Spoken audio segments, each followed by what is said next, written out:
We've heard more about Cuba in the last week than probably the 10 years I've been here combined. And yesterday we heard from the White House. And the White House, after having some sort of meeting or conference call, came out and said that they're going to be looking at remittances and increasing and making it easier to get money to relatives in Cuba. That's not surprising. The people in charge of Cuba policy at the White House, at the National Security Council and at the State Department, the people in charge of Cuba policy have long been advocates for dialogue with the regime and an economic opening to the regime. They've been for getting rid of the embargo and that sort of thing.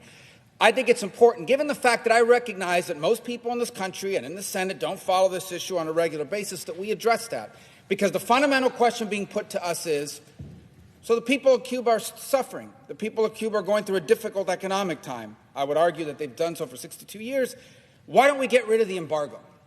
It would make life easier for them. And I want to address it. I want to address it especially to those that are not as familiar with this issue. First of all, let me begin by saying there are no American ships blockading Cuba, surrounding the island of Cuba. In fact, Cuba, frankly, does not have an embargo in the way people think. Cuba trades with the whole world. For example, Cuba every year exports $1.2 billion, which doesn't sound like a lot, but it's a lot for an island of 11 million people, okay? They export $461 million to China, $127 million to Spain, $65 million to the Netherlands, $64 million to Germany. This is not a country that's isolated. They trade with every country in the world. They export $5.3 billion a year. With Spain alone, they import $1 billion from Spain, another $790 million from China, $327 million from Italy, $285 million from Canada and from Russia. So they import over $5 billion, they export over $1.2 billion. Cuba is not isolated. They trade with every country. This regime trades with virtually every country on the planet. You know who else they trade with? The United States of America. Cuba trades with the United States of America. They import almost $280 million a year, almost as much as they do with Canada and Russia. And no one accuses Canada and Russia of having a blockade on Cuba. 66% of the chicken that's eaten in Cuba, which is the staple protein in Cuba, comes from the United States. Half their soybeans come from the United States. There is only one blockade in Cuba, and it is the blockade that this regime has imposed on its people. Now, yesterday, the president announced, or the White House announced, they're going to stand up some remittances group to try to figure out how do we make it easier for relatives to send money to their relatives on the island of Cuba. Well, that work group is going to not have a long time to meet. They're not going to have to meet for very long because U.S. law allows that now. It is not illegal to send money to your relatives in Cuba. The only thing that's prohibited is you can't send the money through this bank that the Cuban military set up in Panama. That's the only thing that's prohibited. And to the extent money can't reach the people of Cuba is because they refuse to allow anyone other than that bank to do these remittances.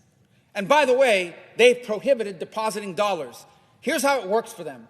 You send your relative $100, they take 10% of it, then they take the dollars, they don't let them deposit it, they pocket the dollars, and they give them this worthless Cuban currency. So they have the dollars, so they can buy things for themselves and on the global market. So the blockade, to the extent that there's something that's preventing remittances directly to the Cuban people, it's not U.S. policy, it's regime policy.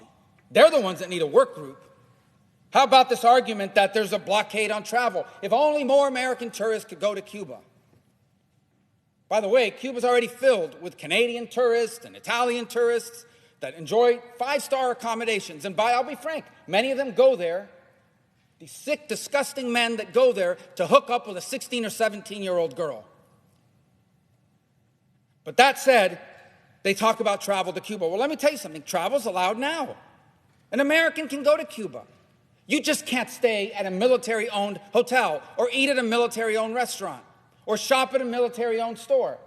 You can stay at the private homes of people that rent them out on Airbnb. You can do that. You can eat at a restaurant that's owned by a private person. You can shop at stores that are owned by private people. The reason why they have nowhere to stay, nowhere to eat, and nowhere to shop is not U.S. policy. It's that the Cuban regime won't allow privately owned hotels, privately owned shops, privately owned stores. They won't allow it, privately owned restaurants.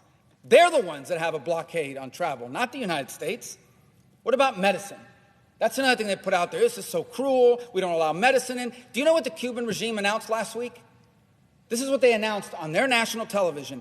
We are going to lift the ban on the importation of medicine. What? You mean there was a Cuban ban, a regime ban on importing medicine? Yes, there was. They're the ones that weren't allowing medicine in. And to the amount they were allowing it in, they were putting a tariff on it. So there's no blockade on medicine. We sell the medicine. And you can donate medicine, unlimited amounts under U.S. law. If there's a blockade on medicine, it's the regime's blockade. The other one I hear is the internet. I support the internet. Why don't we allow, I heard somebody say this to me yesterday, why don't we allow American companies to go and provide internet? Then they would have internet. It's the embargo. And these people don't know what they're talking about. They literally are just parroting stupid, ridiculous talking points. Because the law on the U.S. and trade with Cuba specifically exempts telecoms. AT&T, Verizon, Sprint, every American telecom can go into Cuba tomorrow and offer phone and internet service. You know why they can't? Not our law. It's the Cuban regime because they want to control that. And you see a pattern here. Blockade on travel. Blockade on private ownership of business. Blockade on bringing in medicine. Blockade on bringing in money. Why? Because the Cuban regime wants to control people. They don't want an individual Cuban to have a paycheck that they earn for themselves. They want what little you have to come from them. Because if you don't do what they tell you, they can take it from you. That's what they want. They don't want you to have internet companies offered by AT&T and Sprint and Verizon and anybody else. Because they want to be able to shut it off when you're saying things they don't like and things against them. Same with medicine. They use all of these things as a tool. It's hard to fathom because we live here, but they use all of it as a tool. You want medicine? Are you posting stuff on the internet? Are you saying things against the regime? Are you speaking out? Are you not participating in these acts of repudiation that we force people to do? Because if you don't, you're not going to get your medicine. And they certainly don't want the cash flowing around. They don't want independent ownership. They don't want the people of Cuba to have liberty. This is all about control.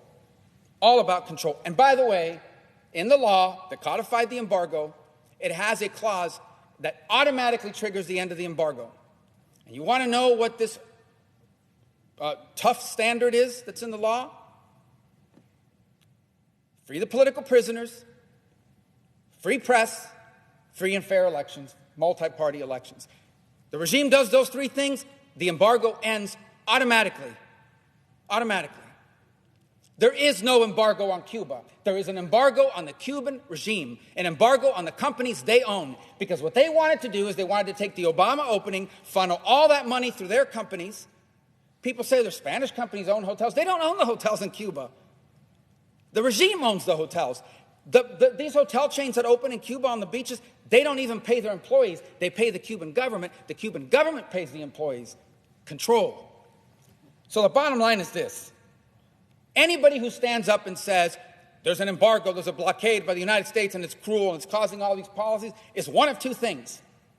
They don't know what they're talking about, and they're just parroting some talking point, or they're liars. That's the only two options. This is not about an embargo. The people of Cuba did not take to the streets, did not have their head cracked open, did not have their kids arrested and put in jail, mothers who tomorrow plan to march in Cuba because they don't know where their children are, arrested, they don't know where their kids are. They broke into homes, they grabbed 16-year-old boys, they gave them a bat, they said, you're going halfway across the country to beat people up in the street. They didn't stand up against all those things because of an embargo or because they wanted remittances. They stood up because they wanted liberty. Libertad. That's what they wanted. That's what they're telling us. Why don't we listen to them? They told us what they want. They want libertad. They want liberty. And if there are any people on this earth that should understand that, it should be Americans.